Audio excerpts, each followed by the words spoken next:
That should be it. Thanks for listening, and I hope you enjoy these sample problems. All right, hi everybody. Welcome to our next tutoring session. I hope everybody has had a nice, long, relaxing weekend. Today we're going to be going over some higher level mathematics as well as some higher level physics. So do try to follow along and let me know if you have any questions along the way as we go through these example problems, which are very similar to the board exam questions. So our first question of the day is going to basically ask us how to derive this one exponential equation here with x in all real numbers. So we're going to go ahead and use my marker here, and finding the derivative of this is fairly simple from early level calculus. We basically have an x e to the 3x, and we want to take the derivative. That would be y prime or dy dx of x e to the 3x. And what we want to do here is use a combination of the multiplication rule as well as the chain rule with exponentials here. So with the multiplication, we're going to leave the first guy alone and derive just the second guy. So that'll be 3e to the 3x, since we are deriving only the 3x and putting it in front of our exponential. And we're going to add that, and this time we're going to derive the first and leave the second guy alone. So deriving the x is just going to leave us with 1, and then leaving the second guy alone is just e to the 3x. Okay. If we want to get this into the format that the question has it in, if you look at part B, it will actually kind of flip things around here. So e to the 3x plus, honestly, we'll just put 3x e to the 3x. Okay. You could pull out the e to the 3x, but then it would kind of mess with the formatting for future questions. So this will be our final answer for part 1. All right, so next up we're going to get into the mathematical induction segment of this derivation. Basically, mathematical induction, if you recall, is all about making sure what happens when we add 1 to the variable in our next term, right? So usually we're given like a series or some sort of expression in which we add a +1 to the variable and it'll follow a certain pattern, right? Now, the pattern here is more with regards to a derivative, right? They're not asking for what happens when we do n plus 1 within the expression. It is more of an n plus 1 within this derivative, which means every time we take a higher order derivative, it doesn't follow this pattern, right? So we'll go through the more formal steps here. We're going to do our basic step first. So basically, we're going to say, assume that it is valid statement. Meant is true, let's say, true for n equals 1. And the beauty here is that we've already done the derivation for n equals 1 in the previous step in part A, okay? So you can rewrite that part if you like. Let me just fix up this here, okay? And then our assumption is going to be that, well, if we let n equal k, and we replace every k with a k plus 1, again, all real positive numbers, that the pattern will still hold true. Again, we're looking to make sure that this pattern is going to hold true for every subsequent number or value that we put in there, okay? So assume, hopefully I'm recalling this correctly, right? Let n become k. And then the k will be, of course, all future real numbers. We can put z plus as well. That the statement will be true, okay, for k plus 1 for all real positive numbers, okay? And so how mathematical induction is used in this process is basically we are taking a higher order derivative of this expression here, which they have already given us, okay? So you don't really have to necessarily insert a k plus 1 into the actual expression there. It's really just putting it into these ends here would already take care of that side of things. Okay, and then the rest of it really becomes just a derivation problem. All right, now let's go ahead and set up our derivation. Like I said, we're going to just do the next order.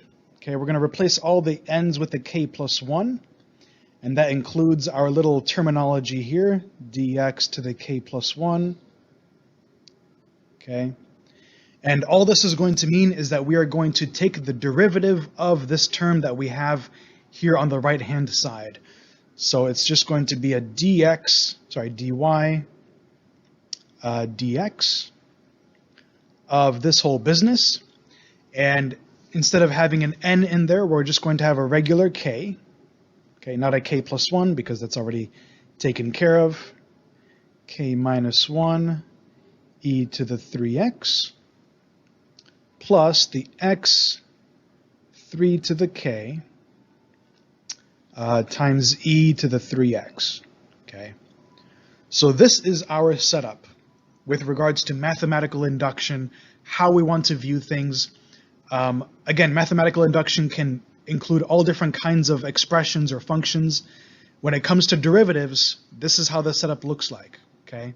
We only need to take the iteration of our derivative symbol here on our left-hand side, okay? So all this is going to become is a derivation problem. So we're going to go ahead and derive this first term here. Keep in mind that the k times 3 to the k minus 1 is still a constant, okay? So when we do our multiplication rule here, we're still going to keep it as a 0. So we're going to have just one term here, the e to the 3x. So we're going to have a 0 plus blah, blah, blah. Then we're going to leave this original, what we have in the front here alone, so 3k minus 1. And then we're going to derive the second guy, which is 3 to the e 3x. Okay, so that's our one term. Now for the second term, we are going to have to use the multiplication rule. We'll leave the first guy alone, so we'll have x to the 3 to the k, and then derive the second guy, so that's 3e to the 3x, plus, this time we'll derive the first guy, so we'll have 3 to the k, and then leave this second guy alone, which is e to the 3x, okay? And at this point, it just becomes a combining problem, right? So we're just going to combine like terms here. If we combine this left guy with the guy on the far right, those are the two that can be combined because there's no x in front of them. We see that it will become, let's see, k. It's combining, so all we're doing is we're adding an extra 3k e to the 3x to this term. Now, what is that going to become? Let's first carry this 3 over into our term here, right? So this actually ends up becoming k 3 to the k, since we're including an extra, we're throwing in an extra 3 in there. That's the exponential rule. And then we're keeping the e to the 3x, and we're going to somehow combine that with our 3 to the k times e to the 3x. Okay, and then we'll deal with this guy separately on the next slide. We're just going to first focus on combining these two like terms. All right, so let's continue with our combination of these like terms here. Whip out the black pen, okay? Now, how do we integrate this 3 to the k times e to the 3x? Basically, since we're adding just an additional term to our original k times 3 to the k times e to the 3x, this would be the same thing as a k plus 1, right? We're just adding an additional coefficient to this term that we've already got, 3 to the k times e to the 3x, okay? Hopefully that makes sense to everybody, right? We're just having an extra 3 to the k times e to the 3x. And we're going to add that with this guy right here, so it's actually going to be a plus right here. This is kind of the same deal, right? We got this 3 to the k, and we're timesing that by 3. So instead of the multiplication, it's an exponential thing. How do we simplify that? Well, 3 to the k times 3 is the same thing as 3 to the k plus 1, right? It's just an extra 3 that we're multiplying this by, right? And we've got this e to the 3x, okay? And we would pretty much be done at this point. We want to cross-check. Let me whip out the laser pointer, okay? Cross-check and make sure that every term looks the same here. Everywhere where we see an n, we're going to replace it with a k plus 1, okay? Here, n is going to be k plus 1 minus 1, which is going to be just k. And over here we have an n, and that is also going to be k plus 1. So as we can see, what we have derived here actually follows very closely with the pattern that we see above, okay? So mathematically, we're all done here. We just have to do our formalities, and our formalities will be that the statement, and again, you know, different teachers will be having different levels of depth to how much or how complicated your statement has to be. Since we've proven, again, we've got some limited space here. So since it was shown that statement is true, statement is true for n equals 1. Okay, that was our very, very basic step. Okay, since it was shown that statement was true for n equals 1, and we're going to assume that it's true. Let me whip out this eraser here. Wow, PowerPoint is really not. Oh, there we go. Okay. And we assume true for all k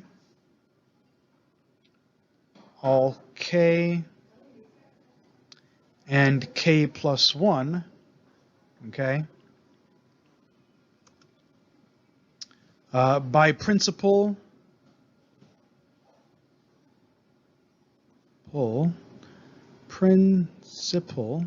of mathematical induction. Okay.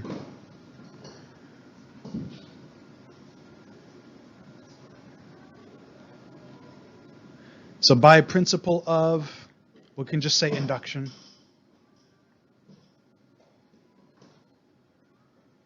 Must be true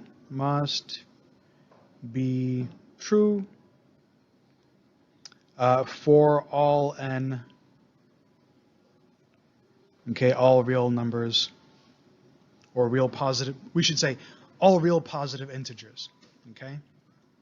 Does that make sense with everybody? Okay, if there are no questions, we can proceed to the next step.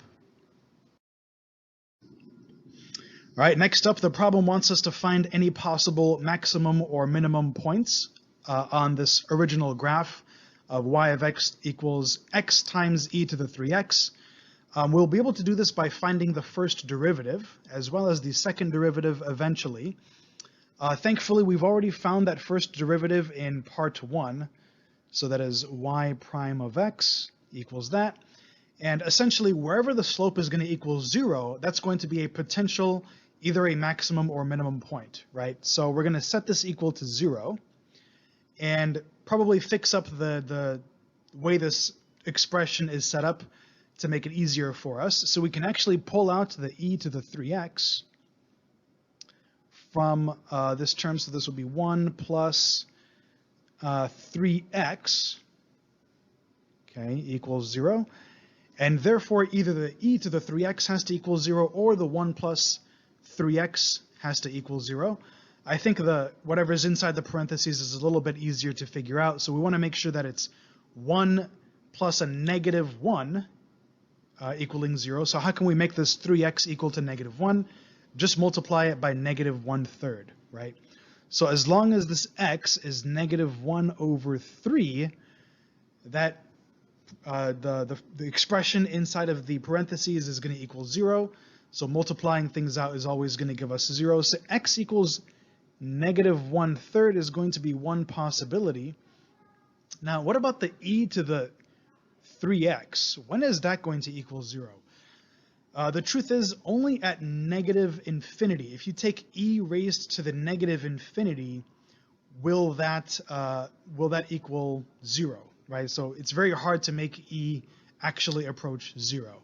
So we can also put down x towards negative infinity. However, this can also be viewed as a blurry situation or a no solution situation. We'll deal with this a little bit later, once we've figured out all the concavity stuff, okay? Now that we have our x value, we can actually figure out our second derivative. So let's figure out what our second derivative is, because currently we do know that the slope is going to be 0 at that point, at the x equals negative 1/3, but we don't know whether it's going to be the maximum point or the minimum point. And in order to do that, we have to just figure out what is the y double prime of x, and simply plug in our negative 1/3 to see if the result is going to be positive or negative, right? So if we take the derivative of what we already found here, so let's say that's going to be 3e to the 3x. Again, we're taking the derivative of what we already have here at the y prime times x. And it's going to be plus, now 3x e to the 3x. So we're going to, again, leave it alone here, this first guy, and then derive the second guy, which is 3e to the 3x. Then we're going to add the derivation of the first one, which is going to be 3, okay, times e to the 3x, okay. Now we are going to have to simplify things here a little bit. All we got to do is add these first and last guys together. We will end up with 6e to the 3x. And with the middle guy, we're actually going to multiply those out. So that's going to be 9x e to the 3x, okay?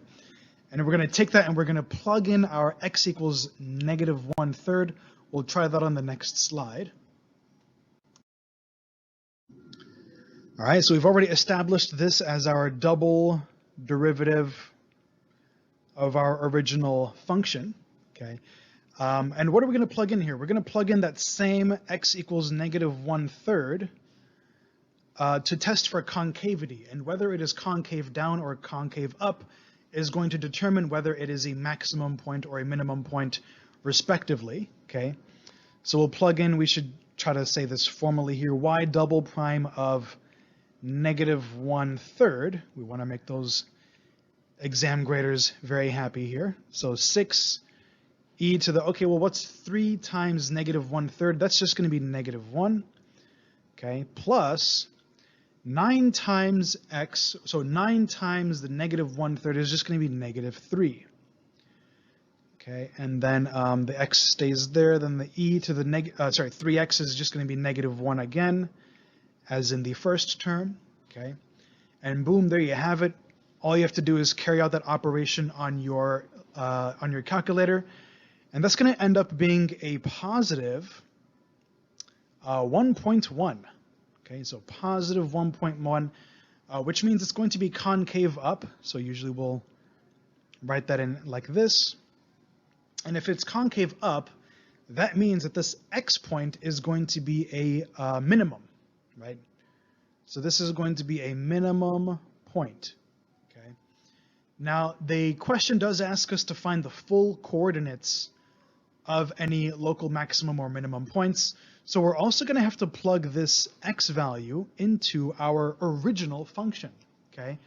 So our original function is this y of x equals x times e to the 3x. So all we have to do is plug in, because we want to find out what our y value is, right? So our y value is going to be negative 1/3 times e to the 3 times, okay, so that's negative 1, right? And if you carry out that calculation, you'll get a negative 0.12, okay? So the actual point for this, this minimum point is going to be negative 1/3, comma, negative 0.12. So I hope that makes sense. We do still want to figure out what's going on with that negative infinity, however. So we do know that this is the bottom of a concave up curve. Ultimately, in our next problem, it is going to ask us about points of inflection, right?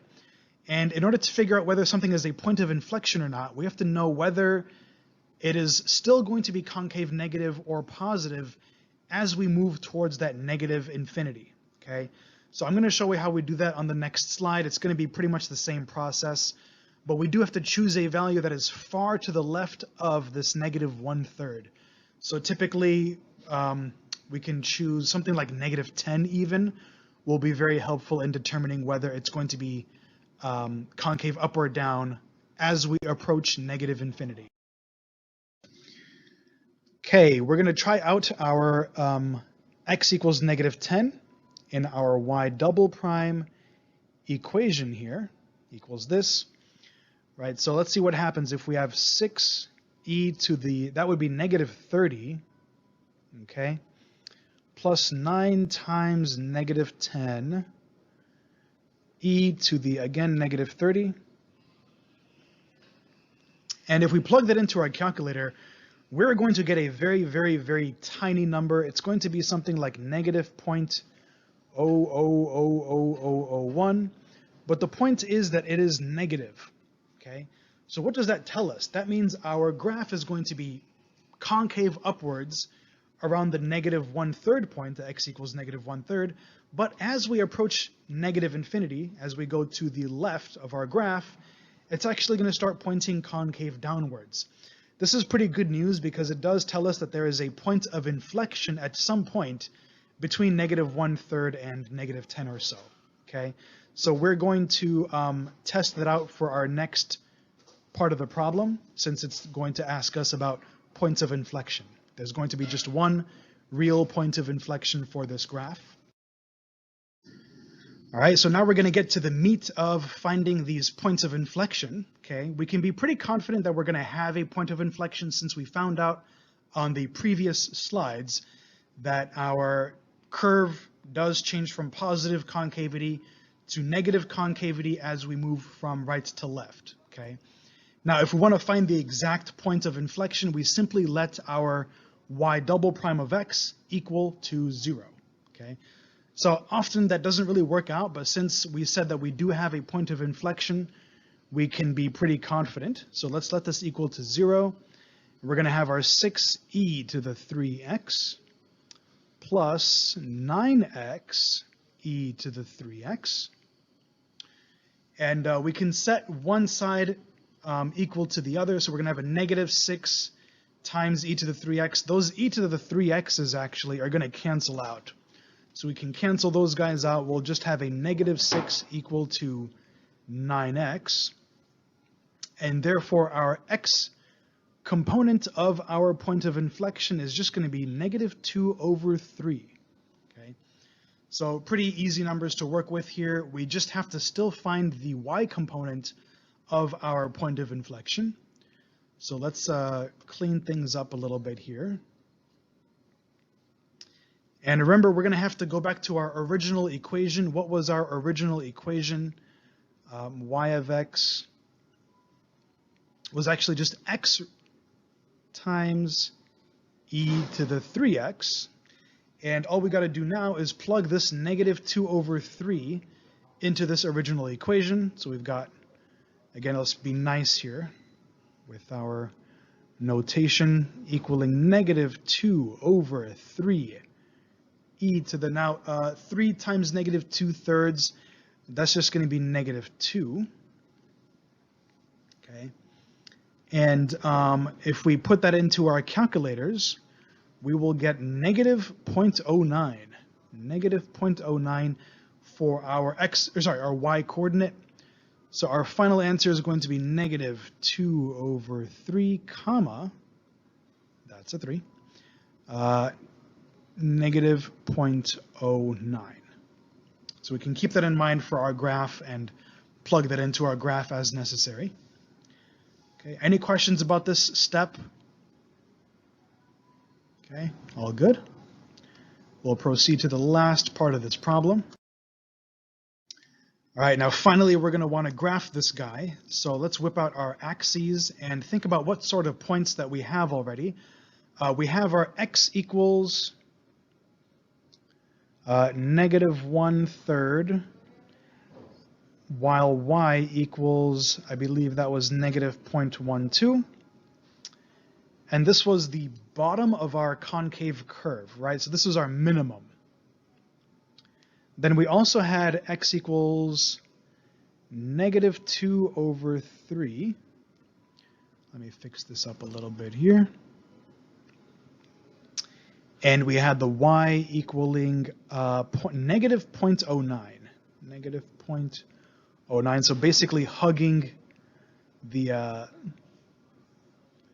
axis there, right? Finally, we also want to figure out where it crosses the axes. So with this problem, it was actually pretty simple. Remember, we had the y equals x times e to the 3x. So for it to cross the x-axis, we would have to let y equal 0 in the original function.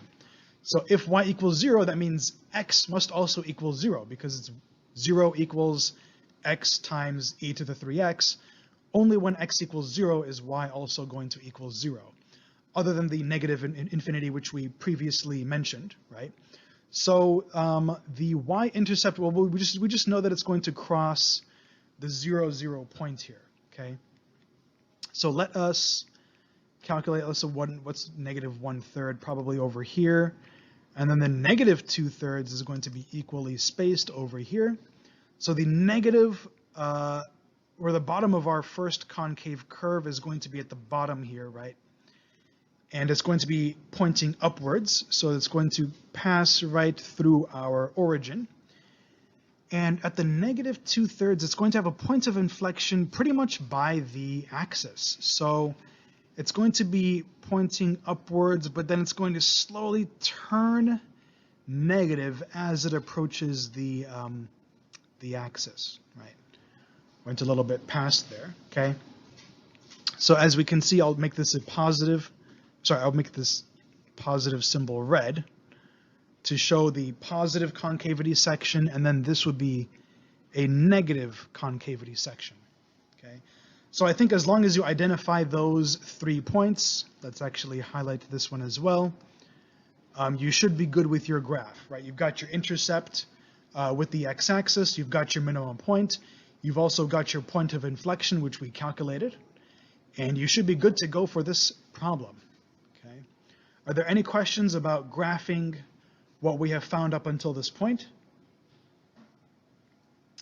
If not, we can proceed to the next problem, which is regarding complex numbers and polar coordinates and binomial expansion.